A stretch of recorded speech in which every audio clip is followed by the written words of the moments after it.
이슈 딥다이브입니다. 시장의 중심 이슈에 깊이 들어가 보는 시간. 오늘 금요일의 중심 이슈 알아보겠습니다. 토마토 투자클럽 김진환 전문가, 루크 투자연구소 임순재 대표 두 분 나와 계십니다. 안녕하세요. 안녕하십니까? 안녕하세요. 네, 오늘 주제 보겠습니다. 바이든 사퇴를 대비한 전략은? 어제 바이든 대통령의 코로나 확진 소식이 있었고요. 또 여기에 조만간 후보 사퇴 결단 내릴 수도 있다라는 보도가 나왔습니다. 주말 사이에 좀 결단이 나올 것 같다. 오바마 전 대통령까지도 좀 가세를 해서 설득 과정이 이어지고 있다. 이런 소식이 나왔습니다.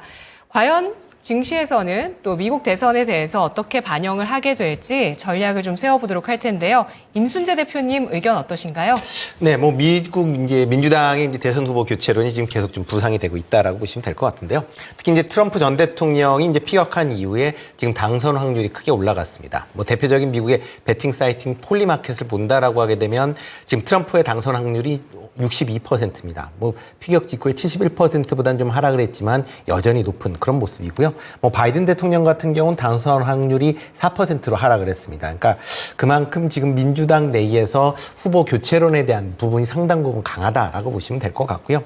특히 민주당원 중에서도 3분의 2 이상이 지금 후보를 교체해야 된다라는 그런 여론이 이제 형성이 될 만큼 아마 이번 주 중에 아마 그 후보 사퇴에 대한 얘기가 나올 것이다라고 하는 게 지금 대체적인 분위기다라고 보시면 되겠습니다. 만약 이렇게 후보 사퇴가 된다라고 하게 되면 민주당 입장에서 기존에 이제 상당히 열세 부분이 어느 정도 개선될 수 있다라고 이제 생각이 되지만 과연 그렇다고 판을 엎을 수 있느냐라고 보면 그거는 아직까지 뭐 보장할 수 없다라고 보시면 될 것 같고요. 현재 여론조사상으로 본다라고 하게 되면 민주당 후보가 바이든이 아니고 뭐 다른 이제 후보로 바뀌었을 때 본다라고 하게 되면 과연 이길 수 있느냐 보면 아직까지도 이길 수 있다라는 답변보다는 질 가능성이 좀 더 높다라고 보시면 될 것 같습니다.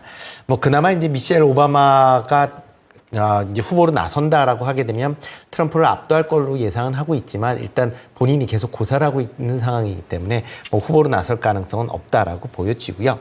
다만 이제 이렇게 민주당에서 바이든의 후보가 사퇴가 된다라고 하게 되면 백악관은 모르겠지만 이제 의회에 대해서 지금 상하 양원이 다 공화당이 우세한 그런 모습인데 상하 양원 중에 한 곳 정도는 민주당에서 다시 탈환할 수 있지 않느냐라는 기대감을 키울 수 있다라는 점에서 민주당 내에서도 지금 후보 사퇴에 대한 교체에 대한 그런 얘기들이 좀 강하게 나오고 있다라고 보시면 될 것 같습니다.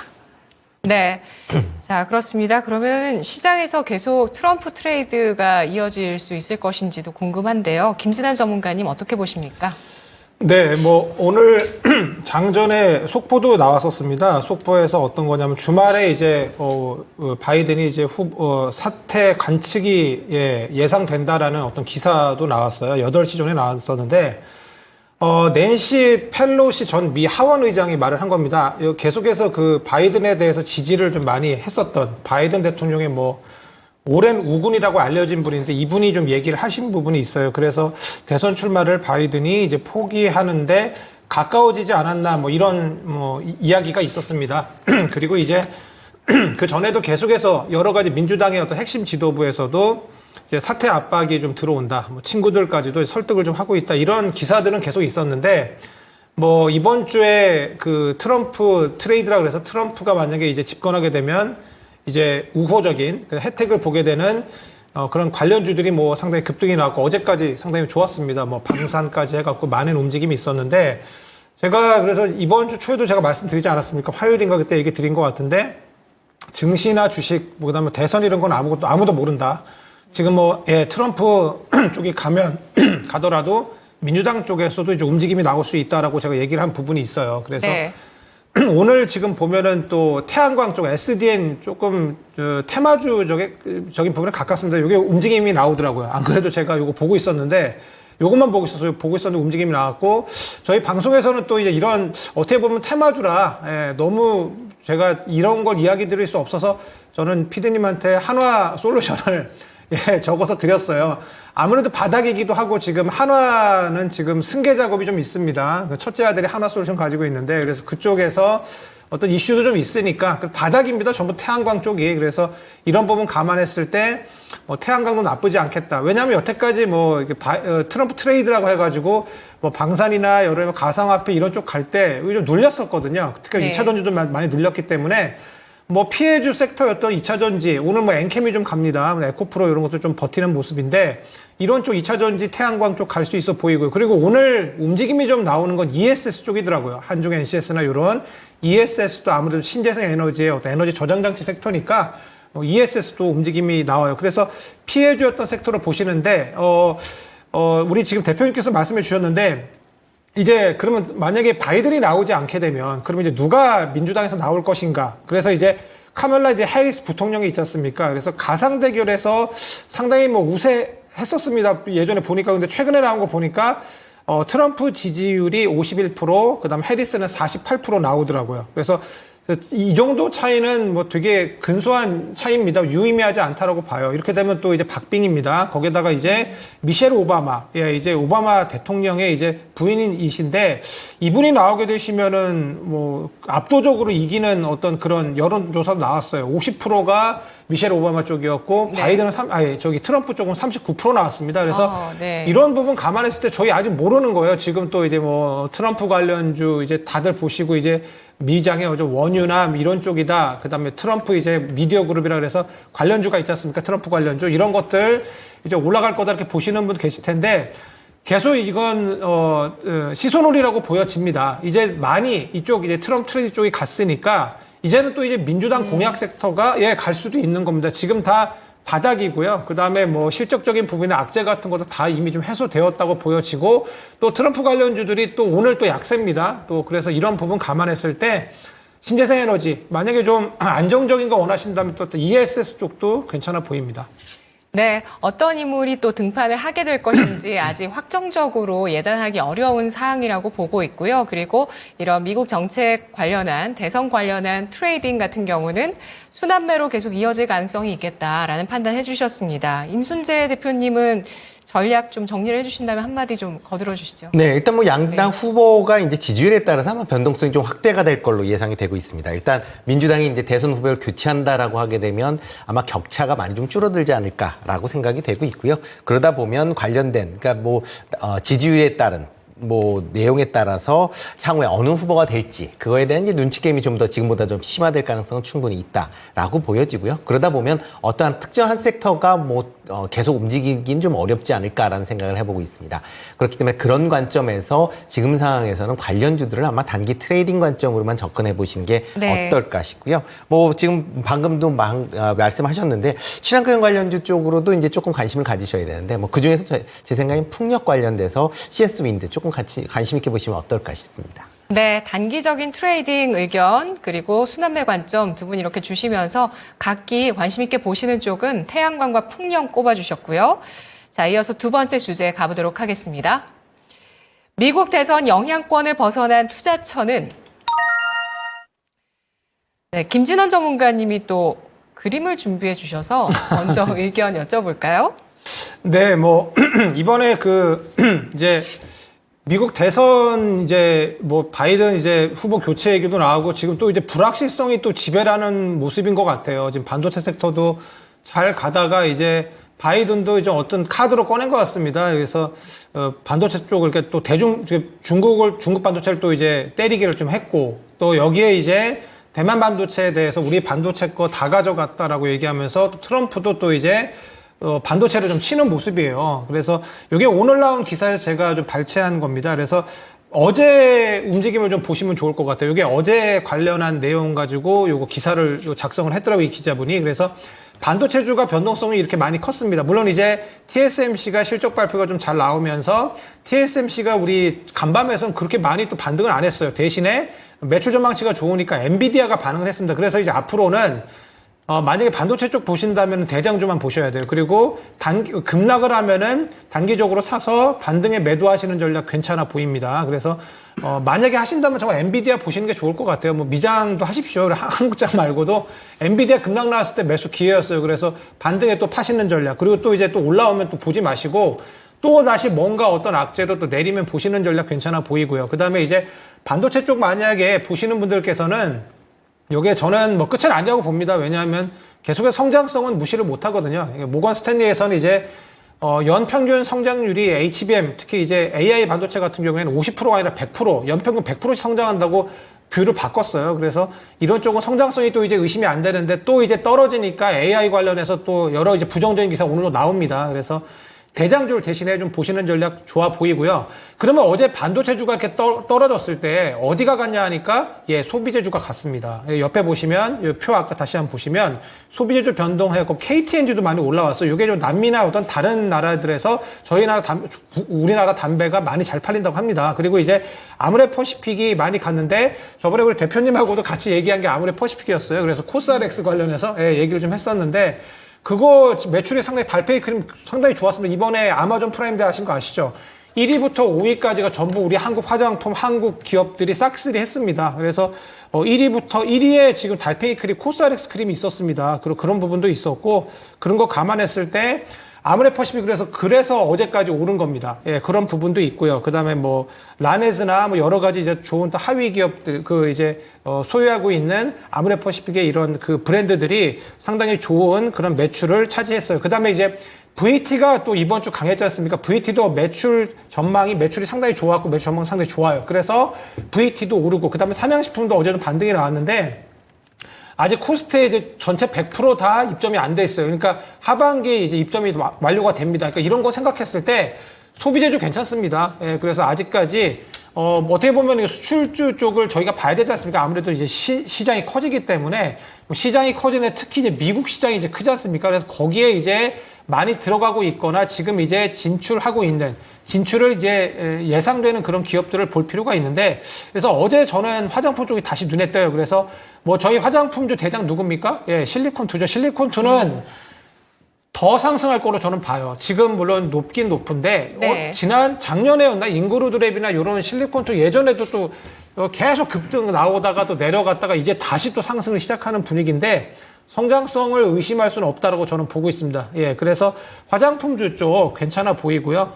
그리고 이제 실리콘2가 대장주기 때문에 우선 뽑은 것도 있고 식품주 대장 누굽니까? 삼양식품이잖아요. 그러니까 이런 것들 트레이딩적인 영역이 조금 이제 필요합니다. 중장기적으로는 이제 3, 4분기도 실적이 좋아질 걸로 보여지는데 이런 것들 생각한다면 또 내릴 때 사셔갖고 뭐 반등에 지금 오늘도 지금 내려갔다 반등하거든요. 이럴 때 또 파실 수도 있고 트레이딩적으로 아니면 장기적으로 보신다면 앞으로 떨어질 때마다 사시는 거예요. 이제는 양봉 줄 때 사시면 안 됩니다. 트레이딩 하실 때. 그리고 또 이제 마지막으로 또 제가 이제 준비한 거로는 미국 대선 기간 중에 중국 때리기는 어떻게 됩니까? 계속 됩니다. 바이든하고 트럼프가 계속 이제 중국 때리기 하는 식으로 해서 지지를 올리려고 하기 때문에 미중 분쟁주, 그러니까 트럼프나 바이든 쪽에 속한 것이 아니라 뭐 어떤 거 있습니까? 뭐 당연히 이제 뭐 조선이나 방산 부분도 뭐 포함됩니다. 이런 것들도 있고 그다음에 이제 건설기계 쪽은 인프라 투자 관련해서 우크라 재건으로 또 다시 주목을 받았지 않습니까?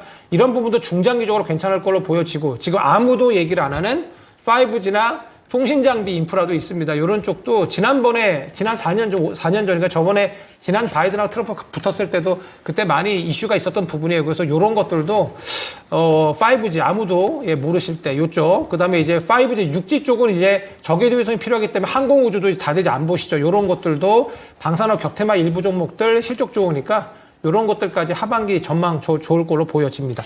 네, 미국 대선 영향권 벗어난 투자처는 경기 방어적 역할도 하는 K소비재주 가운데서 실리콘2 꼽아주셨습니다. 임순재 대표님은 어떠신가요? 네, 뭐 미국 대선 뭐 관련 영향권을 벗어나긴 좀 어렵지 않을까라는 생각을 해보고 있습니다. 그만큼 이제 미국이 글로벌 시장 전체적으로 이제 영향력이 크고요. 특히 미국의 정책 방향에 따라서 국내 산업군도 같이 영향을 받을 수밖에 없다라고 보여지고요. 다만 이제 상대적으로 이제 좀 덜 영향받는다라고 보면 양당이 뭐 거의 공통으로 이제 관심을 갖고 있는 분야다라고 보시면 될 것 같습니다. 뭐 첫 번째로 이제 관심 있게 보는 분야가 전력 인프라 관련된 분야다라고 생각이 되는데요. 미국 내에서 전력 인프라가 상당히 이제 노후화가 됐기 때문에 이거는 어쩔 수 없이 개선을 해야 되는 그런 상황입니다. 이거는 민주당이냐 공화당이냐에 관계없이 향후에 관련된 교체 작업은 계속 좀 이루어질 걸로 예상이 되고 있고요. 특히 이제 AI에 대한 뭐 전력 수요, 그다음에 친환경 관련된 이제 전력 수요들이 계속 증감에 따라서 관련된 분야의 투자는 이루어질 수밖에 없다라고 보여지고요. 또 이제 방산 관련 분야입니다. 이게 뭐 방산이 트럼프 쪽이 상당히 좀 우세하냐라고 얘기를 하고는 있지만 지금 바이든 정부 내에서 이런 방산 관련된 종목 종목들의 주가가 비교적 좋았고요. 특히 이제 우리나라 기업들 같은 경우도 이 바이든 정부 내에서 수출이 더 많이 이루어졌다라는 관점에서 본다라고 하게 되면 그만큼 이런 이제 방산 관련주, 특히 이제 지정학적 리스크가 계속 확대가 되면서 글로벌 방산에 따른 국방비가 이제 증가한다라고 하게 되면 방산 관련주들을 여전히 좀 관심 있게 보셔야 되지 않을까라는 생각을 해보고 있습니다. 이와 더불어 이제 2분기 실적이 지금 다가오고 현재 계속 이제 실적이 발표가 되고 있기 때문에 2분기 실적에 호조세를 보이고 있는 그런 기업 그다음에 섹터에 좀 더 관심을 가지실 필요가 있지 않을까 싶습니다. 특히 이제 북미 관련된 수출이 증가를 하면서 북미의 수출이 증가하는 그런 이제 섹터, 그다음에 이제 종목들에 관심을 가지셔야 되는데요. 조금 전에 말씀해 주셨듯이 지금 화장품 관련된 수출이 계속 좀 호조를 보이고 있습니다. 그런 관점에서 보면 뭐 북미의 화장품 수출을 많이 하고 있는 CDMO 관련된 기업들은 여전히 좀 관심 있게 좀 보시면 좋을 것 같고요. 그리고 또 하나가 이제 미국의 기준금리 인하 관련된 수혜에 관련된 섹터다라고 보시면 될 것 같습니다. 뭐 지금 뭐 대선 여파 때문에 뭐 기준금리 인하에 대한 부분이 조금 뒤로 밀려 있는데 기준금리 인하가 9월부터 본격 시작이 된다라고 하게 되면 뭐 지금 패드워치의 기준에 따르면 지금 9월 달에 기준금리 인하 확률이 98%입니다. 그러니까 뭐 인하를 할 것이다라고 지금 예상을 하고 있고요. 특히 연내에 지금 3번 인하할 수도 있다라는 그런 이제 시장 베팅이 나오고 있는 상황인 걸 인정을 본다라고 하게 되면 네. 기준금리 인하에 따른 그런 이제 성장 기술주에 관심을 가지셔야 할 필요가 있고요. 특히 바이오, 제약 관련된 종목에 관심을 가지실 필요가 있지 않을까 싶습니다. 뭐 최근 기술 수출, 그다음에 이제 FDA 승인, 그리고 뭐 최근에 이제 비만 관련 치료제 관련된 종목들이 좀 순환매를 보이고 있는 그런 상황인데요. 이런 쪽으로도 여전히 좀 관심을 가지실 필요가 있다라고 보여지고요. 뭐 관심주로 본다라고 하게 되면 뭐 유한양행이나 뭐 인벤티지랩, 뭐 삼성바이오로직스 이런 기업 중심으로 보시면 어떨까 싶습니다. 네, 알겠습니다. 관심주로는 제약바이오를 쭉 꼽아주셨고요. 3가지 탑픽으로 압축을 해주셨고 제약바이오뿐 아니라 미국 대선 누가 되든지 간에 앞으로 또 잘 나갈 수 있을 만한 산업 내 종목들 보자. 전력인프라, 방산, 그리고 K뷰티까지 꼽아주셨는데요. 전력인프라는 또 조정이 꽤 크게 나왔습니다. 네, 기회가 될 수 있겠다라는 관점 주고 계시고요. 마지막 주제 살펴보겠습니다. CXL 관련주 강세, 저가에 담아야 할 반도체주는 반도체가 예상 밖의 또 트럼프의 타겟이 되면서 타격을 이번 주에 받았습니다. 그 와중에 뭐 오늘 아쉽게도 삼성전자가 다시 하락은 하고는 있습니다만 어제 장 막판에 TSMC 실적 발표와 함께 뒷심을 좀 보여주기도 했었고 테마가 그러면서 함께 움직였습니다. 어제 삼성전자 CXL 솔루션 설명회가 있었는데요. 관련해서 CXL이 하반기에 개화한다라는 기대감이 나왔습니다. 김진환 전문가님 어떻게 봐야 될까요? 네, 우선은 TSMC 우선 실적 발표 좀 얘기를 좀 해야 될 것 같습니다. 이제 뭐 최고 경영자 CEO TSMC 회장 웨이저자 TSMC 회장인데 이분이 이제 실적 발표 할 때 공급과 이제 수요 균형을 맞추려고 노력하는데 그럴 수 없다. 그러니까 좋은 쪽으로 수요가 한마디로 너무 높아서 이를 충족하기 위해 매우 열심히 일해야 했다라고 얘기하시면서 어떤 얘기였냐면 2025년 즉 내년까지는 우선 매우 부족할 것이라고 얘기했습니다.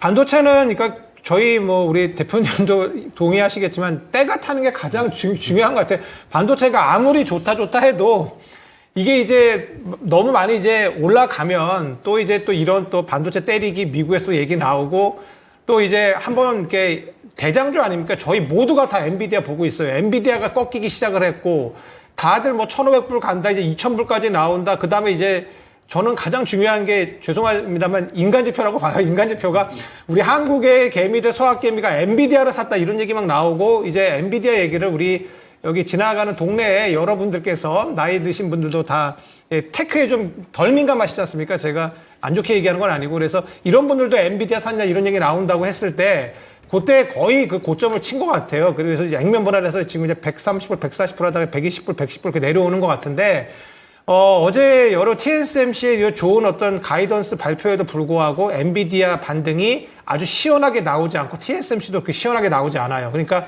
이런 부분이 결국에는 이 주식적인 어떤 마인드로 접근하자면 조금 반도체가 당장 이렇게 다시 아주 반등을 해서 고점을 치고 올라가면서 전고를 강하게 뚫을 것 같지는 저도 좀 않습니다. 근데 이제 2분기 실적 발표가 이제 국내에 이제 삼성전자도 이제 실적 발표가 다시 이제 여러 이제 분야별로 나오게 됩니다. 그 다음에 SK 하이닉스 실적 발표가 있고 그런 것들이 이제 7월 말에 이렇게 있는데 관련해서 이제 어떻게 보면은 그렇습니다. 그러니까 실적 발표 전에 한번 좀 떨궜다가 좀 가는 부분도 좀 있을 걸로 보여지는데, 근데 우선은 한 번은 요 시세가 좀 훼손이 좀 된 부분이 좀 아쉬워요. 근데 삼성전자에 대해서는 이제 거의 HBM의 매출이 너무 반영이 좀 되게 안 됐었죠. 이 실적에. 안 되는데도 불구하고 디램이나 낸드 플래시의 가격이 상승하게 되면서 실적이 아주 어마어마합니다. 메모리 반도체 부분이. 그래서 이런 부분 관련했을 때 앞으로 이제 하반기에는 삼성전자다 이런 뷰가 많죠. 아무래도 하이닉스보다 너무 덜 가 있습니다. 그래서 보신다면 삼성전자를 우선은 꼽아놨습니다. 근데 네오센 같은 것도 CXL 관련해서 다 보면 어떻게 삼성전자 기술 쪽이다. 물론 이제 하이닉스도 CXL을 하는데 이 관련해서 이쪽으로 좀 파겠다고 한 게 삼성전자이기 때문에 CXL과 그리고 오늘 YC도 좀 움직이네. 다 그러니까 삼성 계열이에요. 그러니까 삼성이 그나마 그래도 덜 간 부분이 있고 기대감이 있으니까 삼성의 기술 쪽 그다음에 삼성 어떤 지분 보유 YC 이런 것들이 좀 가는 움직임이라고 저는 봐요. 그래서 보신다면 삼성전자가 내릴 때 사셔서 실적 플레이, 즉 실적이 뭐 좋게 나올 거. 근데 이미 알고 있습니다. 저희는 저번에 7월 초에 실적이 나왔기 때문에 그래서 그런 것들 한번 보시면 될 것 같고 CXL은 제가 정리된 부분 보시면은 뭐 앞으로 이제 시장이 좀 개화해서 좀 더 시장이 커집니다. 지금은 되게 형편없는 그 시장 규모인데요. 삼성이 하니까 삼성이 한다고 하면 저희도 봐야 되는 부분이 있지 않습니까? 그래서 이쪽에 네오셈 같은 경우에 엑시콘 같은 거 좀 올라오는 모습인데 네오셈 같은 경우에 움직임이 이미 지금 하반기에 납품권 이슈가 좀 있어요. 엑시콘하고. 그래서 관련해서 움직임이 지금 다시 한번 저점 찍고 올라오기 때문에 추가적인 상승세는 좀 약간은 좀 있어 보입니다. CXL 쪽 보신다면. 그리고 크게 보신다면 삼성전자 보시면 어떨까 해요. 네. 네, 삼성전자는 얼마에 사야 잘 샀다고 소문이 날까요?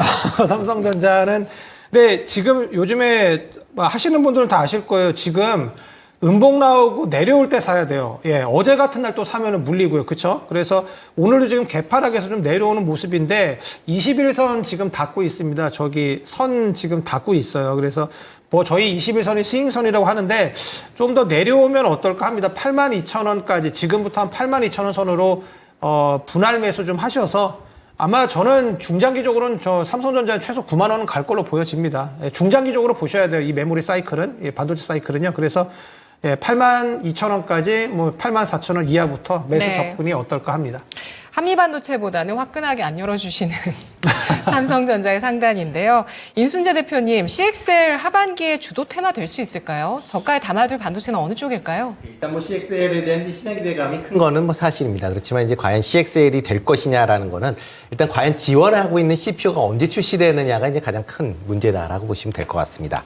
지금 뭐 인텔이 올 하반기에 이제 CXL을 지원하는 이제 제온 CPU를 출시할 것이다라고 이제 예상은 하고 있지만 일단 뭐 출시가 된다라고 해도 실질적으로 양산이 되기 시작하는 건 아마 내년부터 양산이 될 걸로 보여지고요. 만약 그렇게 된다라고 하게 되면 이제 CXL 관련된 이제 부분이 조금씩 이제 개화가 될 가능성은 있다라고 보여집니다.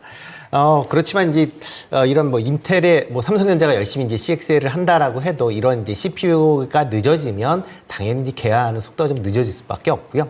과거에 이제 DDR5가 그랬습니다. 그러니까 DDR5가 나온 이후에 인텔이 CPU를 발표할 때까지 한 2년 정도 시장이 열린다 하는데 계속 열리지 못했거든요. 그러니까 제온 CPU가 나온다라고 해서 언제 양탄이 되느냐에 따라서 이 시장이 열릴 수 있다라는 거고요.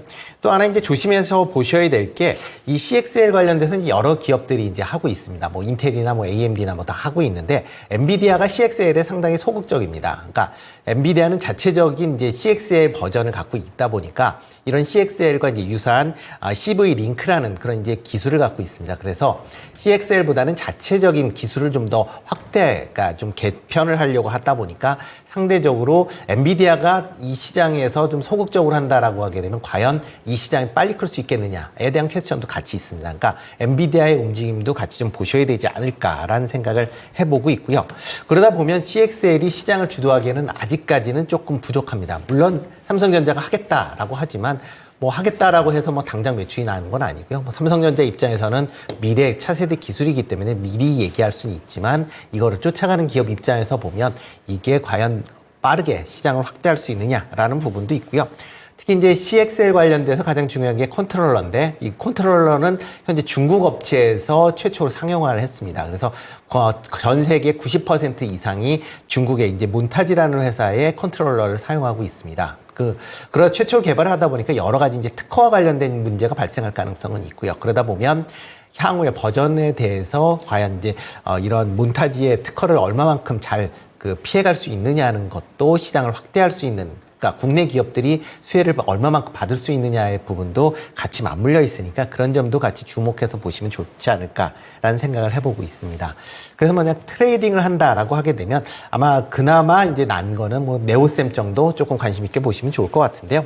특히 이제 CXL 2.0 D램에 대한 이제 검사 장비를 개발을 했고요. 이거에 대한 납품에 대한 그런 이슈가 아직 남아 있기 때문에 만약 진짜 인텔에서 CXL 2.0에 CPU를 이제 출시한다라고 하게 되면 그거에 따른 D램의 상용화가 이제 본격화된다라는 것 때문에 아마 매출 확대에 대한 기대감도 가질 수 있으니까 그런 점으로만 좀 접근해 보시는 게 어떨까 싶습니다.